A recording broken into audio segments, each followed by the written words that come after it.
নমস্কার বন্ধুরা, পথ ভোলা রঞ্জনে আপনাদের স্বাগত। আমি কফি নিয়ে বসে আছি, সাথে চিকেন পকোড়া।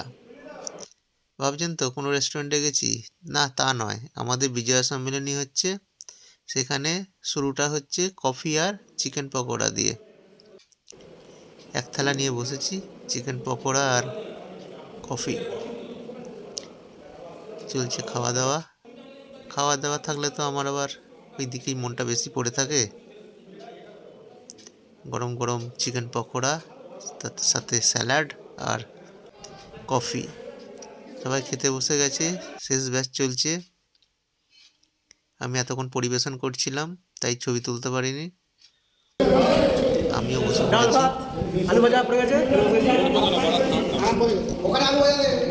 ডাল ভাত আলু ভাজা দিয়ে শুরু করে দিলাম।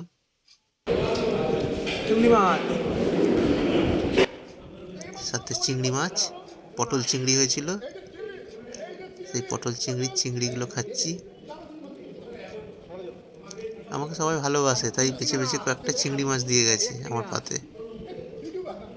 সেই চিংড়ি মাছগুলোই আমি খাচ্ছি।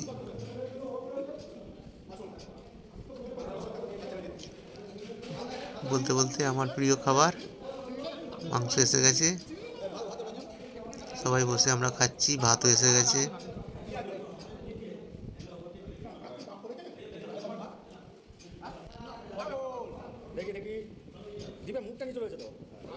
দু একজনের ছবি তোলা হচ্ছে।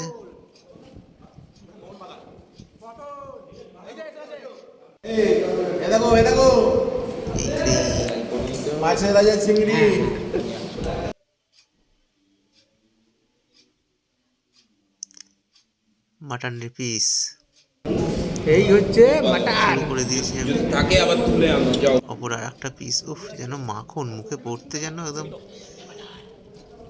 পুরো দেহ মন চনমনে হয়ে গেল। এবার একটা মেটে, ওহ, মুডটাই বদলে গেল। মনে হচ্ছে আরো খাই আরো খাই। অপর আর একটা পিস পেয়ে গেছি, যেন অমৃত হয়ে যাচ্ছে শরীরের ভেতর, আর শরীর রিচার্জ হয়ে যাচ্ছে।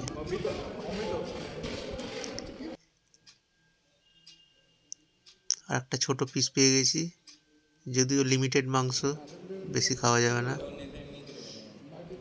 তাও এদিক ওদিক ম্যানেজ করে আরও দু এক পিস পেয়েও গেছি। এই যে একটা নাল্লি পিস জোগাড় করে ফেলেছি আমি। এই নাল্লি পিস যখন চুষবো, ভেতর থেকে মজ্জাগুলো ঝাল ঝোল মাখিয়ে বেরিয়ে আসবে, আহা হা, পুরো শরীরটা যেন মনে হবে যেন মাংসের ওপর দিয়ে চলে যাচ্ছে, ঝোলের ওপর দিয়ে চলে যাচ্ছে। আর কোনো কথা হবে না, শুধু খাও আর খাও। একটু লেবু চুষে নিলাম যাতে আর একটু খেতে পারি। এবার চাটনি, পাঁপড় সহযোগে চাটনি। এরপর আইসক্রিম দিয়ে শেষ করলাম।